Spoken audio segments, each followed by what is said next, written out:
El jardín de los senderos que se bifurcan, a Octavia Ocampo.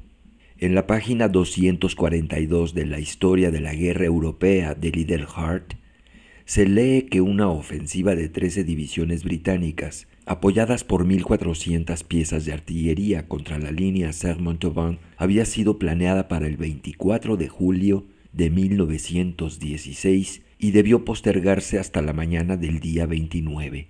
Las lluvias torrenciales, anota el capitán Liddell Hart, provocaron esa demora, nada significativa por cierto. La siguiente declaración, dictada, releída y firmada por el Dr. Yu Tsun, antiguo catedrático de inglés en la Hochschule de Tsingtao, arroja una insospechada luz sobre el caso. Faltan las 2 páginas iniciales. Y colgué el tubo. Inmediatamente después reconocí la voz que había contestado en alemán. Era la del capitán Richard Madden. Madden en el departamento de Victor Runeberg. Quería decir el fin de nuestros afanes pero eso parecía muy secundario, o debía parecérmelo, también de nuestras vidas. Quería decir que Runeberg había sido arrestado o asesinado. Hipótesis odiosa y estrafalaria.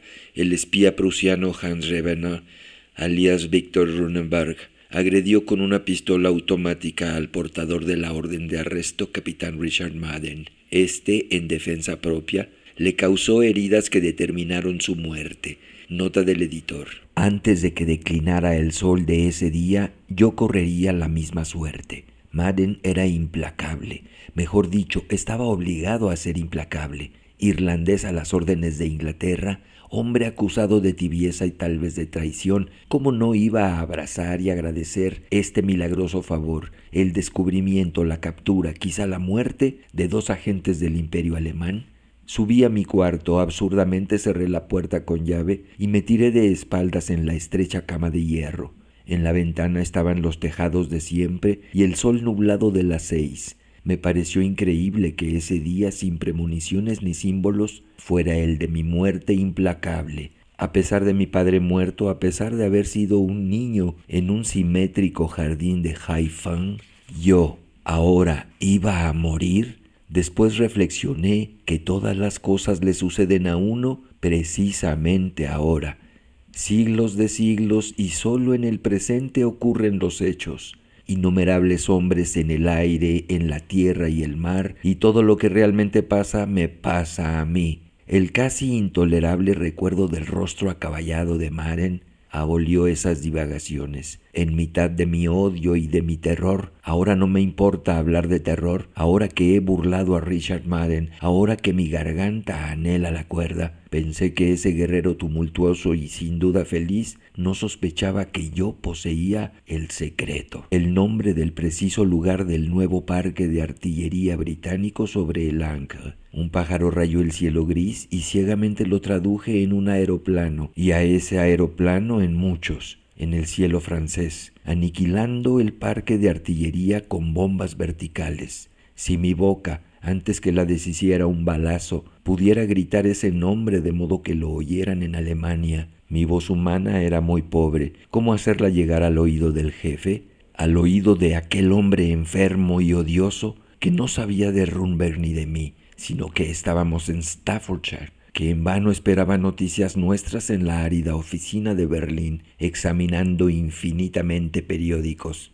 Dije en voz alta: debo huir. Me incorporé sin ruido en una inútil perfección de silencio, como si Madden ya estuviera acechándome. Algo, tal vez la mera ostentación de probar que mis recursos eran nulos, me hizo revisar mis bolsillos. Encontré lo que sabía que iba a encontrar: el reloj norteamericano, la cadena de níquel y la moneda cuadrangular, el llavero con las comprometedoras llaves inútiles del departamento de Runeberg, la libreta, una carta que resolví destruir inmediatamente y que no destruí, el falso pasaporte, una corona, 2 chelines y unos peniques, el labio rojo azul, el pañuelo, el revólver con una bala. Absurdamente lo empuñé y sopesé para darme valor. Vagamente pensé que un pistoletazo puede oírse muy lejos. En 10 minutos mi plan estaba maduro.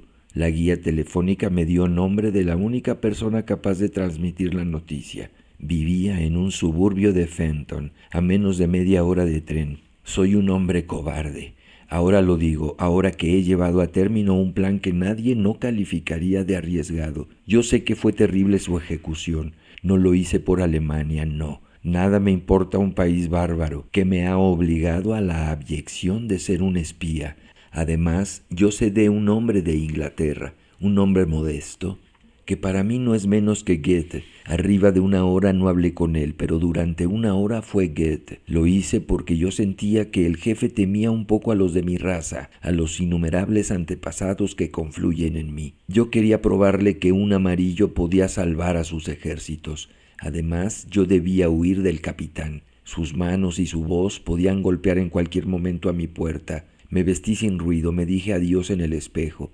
Bajé, escudriñé la calle tranquila y salí. La estación no distaba mucho de casa, pero juzgué preferible tomar un coche. Arguí que así corría menos peligro de ser reconocido. El hecho es que en la calle desierta me sentía visible y vulnerable, infinitamente. Recuerdo que le dije al cochero que se detuviera un poco antes de la entrada central. Bajé con lentitud voluntaria y casi penosa. Iba a la aldea de Ashgrove, pero saqué un pasaje para una estación más lejana. El tren salía dentro de muy pocos minutos a las 8:50. Me apresuré. El próximo saldría a las 9:30. No había casi nadie en el andén. Recorrí los coches. Recuerdo unos labradores, una enlutada, un joven que leía con fervor los anales de Tácito, un soldado herido y feliz. Los coches arrancaron al fin. Un hombre que reconocí corrió en vano hasta el límite del andén. Era el capitán Richard Madden. Aniquilado, trémulo, me encogí en la otra punta del sillón lejos del temido cristal. De esa aniquilación pasé a una felicidad casi abyecta. Me dije que ya estaba empeñado mi duelo y que yo había ganado el primer asalto, al burlar siquiera por 40 minutos, siquiera por un favor del azar, al ataque de mi adversario. Arguí que esa victoria mínima prefiguraba la victoria total. Arguí que no era mínima, ya que sin esa diferencia preciosa que el horario de trenes me deparaba, yo estaría en la cárcel o muerto. Arguí, no menos sofísticamente, que mi felicidad cobarde probaba que yo era hombre capaz de llevar a buen término la aventura. De esa debilidad saqué fuerzas que no me abandonaron. Preveo que el hombre se resignará cada día a empresas más atroces. Pronto no habrá sino guerreros y bandoleros. Les doy este consejo: el ejecutor de una empresa atroz debe imaginar que ya la ha cumplido, debe imponerse un porvenir que sea irrevocable como el pasado. Así procedí yo, mientras mis ojos de hombre ya muerto registraban la afluencia de aquel día que era tal vez el último y la difusión de la noche. El tren corría con dulzura entre fresnos. Se detuvo casi en medio del campo. Nadie gritó el nombre de la estación. «¿Ashgrove?», les pregunté a unos chicos en el andén. «Ashgrove», contestaron. Bajé. Una lámpara ilustraba el andén, pero las caras de los niños quedaban en la zona de sombra. Uno me interrogó: «¿Usted va a casa del doctor Stephen Albert?». Sin aguardar contestación, otro dijo: «La casa queda lejos de aquí, pero usted no se perderá si toma ese camino a la izquierda y en cada encrucijada del camino dobla a la izquierda». Les arrojé una moneda, la última. Bajé unos escalones de piedra y entré en el solitario camino. Lentamente bajaba. Era de tierra elemental. Arriba se confundían las ramas. La luna baja y circular parecía acompañarme. Por un instante pensé que Richard Madden había penetrado de algún modo mi desesperado propósito. Muy pronto comprendí que eso era imposible. El consejo de siempre doblar a la izquierda me recordó que tal era el procedimiento común para descubrir el patio central de ciertos laberintos. Algo entiendo de laberintos. No en vano soy bisnieto de aquel Tsui Pen, que fue gobernador de Yunnan y que renunció al poder temporal para escribir una novela que fuera todavía más populosa que el Hunlumang y para edificar un laberinto en el que se perdieran todos los hombres. 13 años dedicó a esas heterogéneas fatigas, pero la mano de un forastero lo asesinó y su novela era insensata y nadie encontró el laberinto. Bajo los árboles ingleses medité en ese laberinto perdido.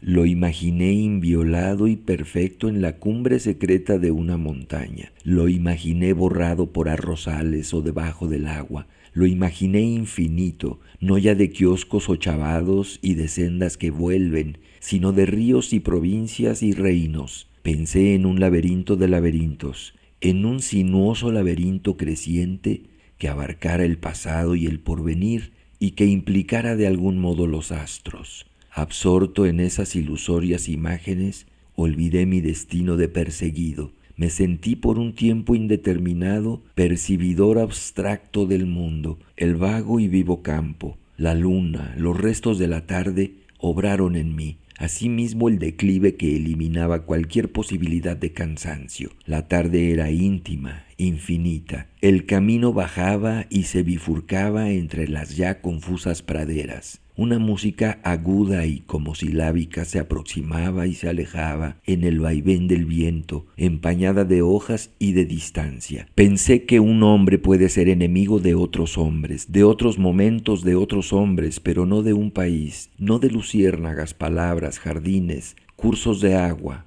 ponientes. Llegué así a un alto portón herrumbrado. Entre las rejas descifré una alameda y una especie de pabellón. Comprendí de pronto dos cosas. La primera trivial, la segunda casi increíble. La música venía del pabellón, la música era china.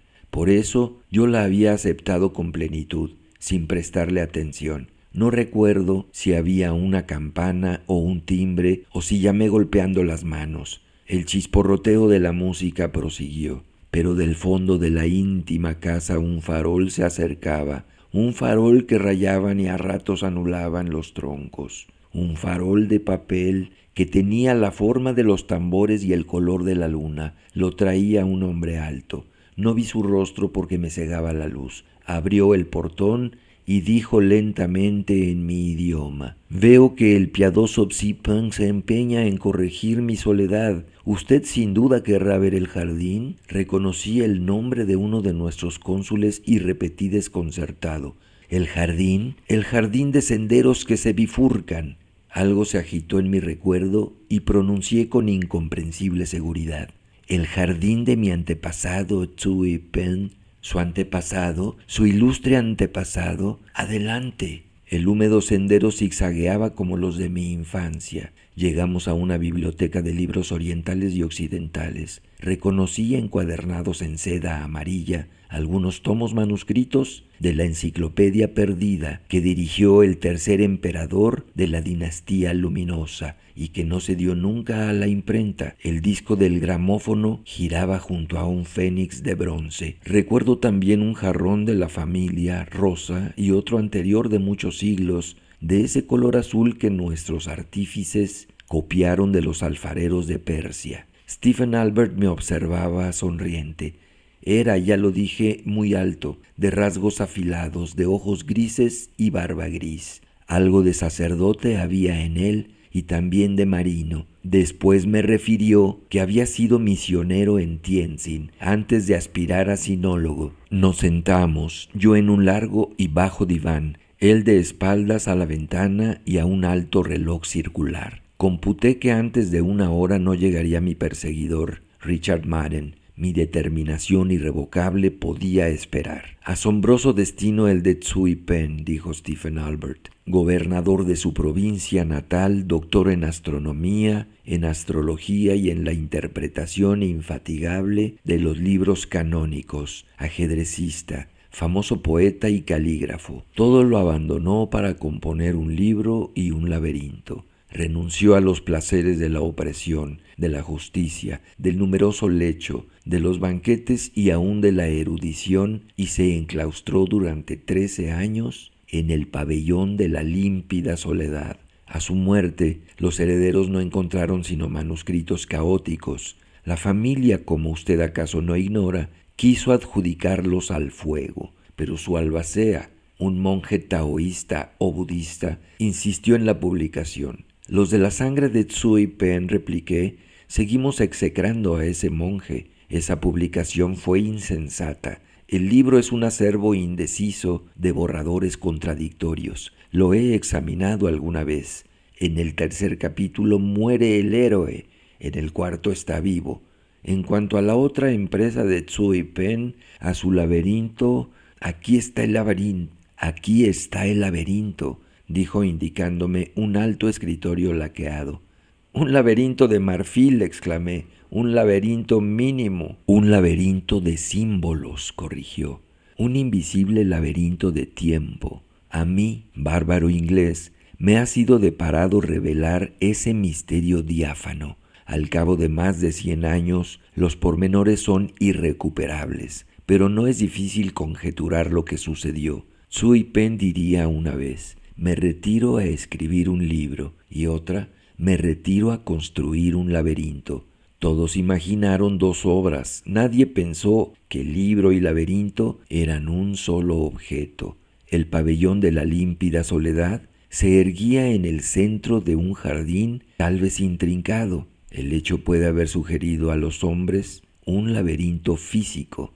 Tsui Pen murió. Nadie en las dilatadas tierras que fueron suyas dio con el laberinto. La confusión de la novela me sugirió que ese era el laberinto. Dos circunstancias me dieron la recta solución del problema. Una, la curiosa leyenda de que Tsui Pen se había propuesto un laberinto que fuera estrictamente infinito. Otra, un fragmento de una carta que descubrí. Albert se levantó. Me dio por unos instantes la espalda, abrió un cajón del áureo y renegrido escritorio, volvió con un papel antes carmesí, ahora rosado y tenue y cuadriculado. Era justo el renombre caligráfico de Tsui Pen. Leí con incomprensión y fervor estas palabras que con minucioso pincel redactó un hombre de mi sangre. Dejo a los varios porvenires, no a todos, mi jardín de senderos que se bifurcan. Devolví en silencio la hoja.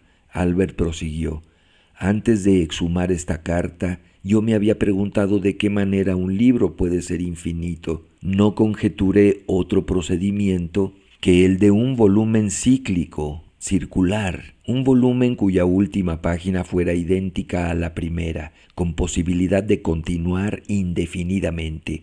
Recordé también esa noche que está en el centro de las 1001 noches, cuando la reina Sherazad, por una mágica distracción del copista, se pone a referir textualmente la historia de las 1001 noches, con riesgo de llegar otra vez a la noche en que la refiere, y así hasta lo infinito.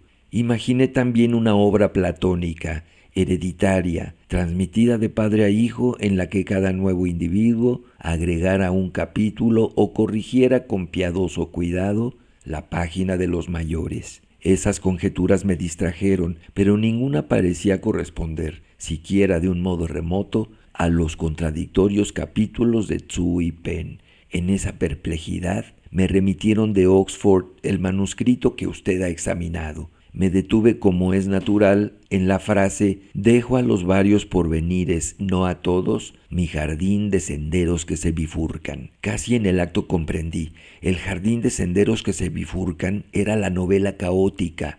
La frase varios porvenires, no a todos, me sugirió la imagen de la bifurcación en el tiempo, no en el espacio. La relectura general de la obra confirmó esa teoría. En todas las ficciones, cada vez que un hombre se enfrenta con diversas alternativas, opta por una y elimina las otras. En la del casi inextricable Tsui Pen, opta simultáneamente por todas. Crea, así, diversos porvenires, diversos tiempos, que también proliferan y se bifurcan. De ahí las contradicciones de la novela. Fang, digamos, tiene un secreto. Un desconocido llama a su puerta. Fang resuelve matarlo. Naturalmente hay varios desenlaces posibles. Fang puede matar al intruso, el intruso puede matar a Fang, ambos pueden salvarse, ambos pueden morir, etc. En la obra de Tsui Pen, todos los desenlaces ocurren, cada uno es el punto de partida de otras bifurcaciones. Alguna vez los senderos de ese laberinto convergen. Por ejemplo, usted llega a esta casa, pero en uno de los pasados posibles, usted es mi enemigo, en otro mi amigo. Si se resigna usted a mi pronunciación incurable, leeremos unas páginas. Su rostro, en el vívido círculo de la lámpara, era sin duda el de un anciano, pero con algo inquebrantable y aún inmortal. Leyó con lenta precisión 2 redacciones de un mismo capítulo épico. En la primera, un ejército marcha hacia una batalla a través de una montaña desierta. El horror de las piedras y de la sombra le hace menospreciar la vida y logra con facilidad la victoria. En la segunda, el mismo ejército atraviesa un palacio en el que hay una fiesta. La resplandeciente batalla les parece una continuación de la fiesta y logran la victoria. Yo oía con decente veneración esas viejas ficciones, acaso menos admirables que el hecho de que las hubiera ideado mi sangre y de que un hombre en un imperio remoto me las restituyera, en el curso de una desesperada aventura en una isla occidental. Recuerdo las palabras finales, repetidas en cada redacción como un mandamiento secreto. Así combatieron los héroes. Tranquilo el admirable corazón, violenta la espada, resignados a matar y a morir. Desde ese instante sentí a mi alrededor y en mi oscuro cuerpo una invisible, intangible pululación. No la pululación de los divergentes paralelos y finalmente coalescentes ejércitos, sino una agitación más inaccesible, más íntima y que ellos de algún modo prefiguraban. Stephen Albert prosiguió: no creo que su ilustre antepasado jugara ociosamente a las variaciones. No juzgo verosímil que sacrificara 13 años a la infinita ejecución de un experimento retórico. En su país la novela es un género subalterno, en aquel tiempo era un género despreciable. Tsui Pen fue un novelista genial, pero también fue un hombre de letras que sin duda no se consideró un mero novelista. El testimonio de sus contemporáneos proclama, y harto lo confirma su vida, sus aficiones metafísicas, místicas. La controversia filosófica usurpa buena parte de su novela. Sé que de todos los problemas, ninguno lo inquietó y lo trabajó como el abismal problema del tiempo. Ahora bien, ese es el único problema que no figura en las páginas del Jardín. Ni siquiera usa la palabra que quiere decir tiempo. ¿Cómo se explica usted esa voluntaria omisión? Propuse varias soluciones, todas insuficientes. Las discutimos. Al fin, Stephen Albert me dijo: en una adivinanza cuyo tema es el ajedrez, ¿cuál es la única palabra prohibida? Reflexioné un momento y repuse: la palabra ajedrez. Precisamente, dijo Albert, el jardín de senderos que se bifurcan es una enorme adivinanza. Precisamente, dijo Albert, el jardín de senderos que se bifurcan es una enorme adivinanza o parábola, cuyo tema es el tiempo. Esa causa recóndita le prohíbe la mención de su nombre, omitir siempre una palabra, recurrir a metáforas ineptas y a perífrasis evidentes es quizá el modo más enfático de indicarla. Es el modo tortuoso que prefirió en cada uno de los meandros de su infatigable novela el oblicuo Tsui Pen. He confrontado centenares de manuscritos. He corregido los errores que la negligencia de los copistas ha introducido. He conjeturado el plan de ese caos. He restablecido. He creído restablecer el orden primordial. He traducido la obra entera. Me consta que no emplea una sola vez la palabra tiempo.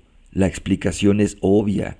El jardín de senderos que se bifurcan es una imagen incompleta, pero no falsa, del universo tal como lo concebía Tsui Pen.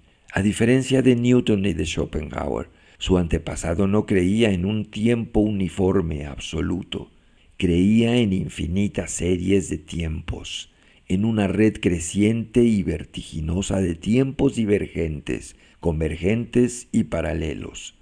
Esa trama de tiempos que se aproximan, se bifurcan, se cortan o que secularmente se ignoran, abarca todas las posibilidades.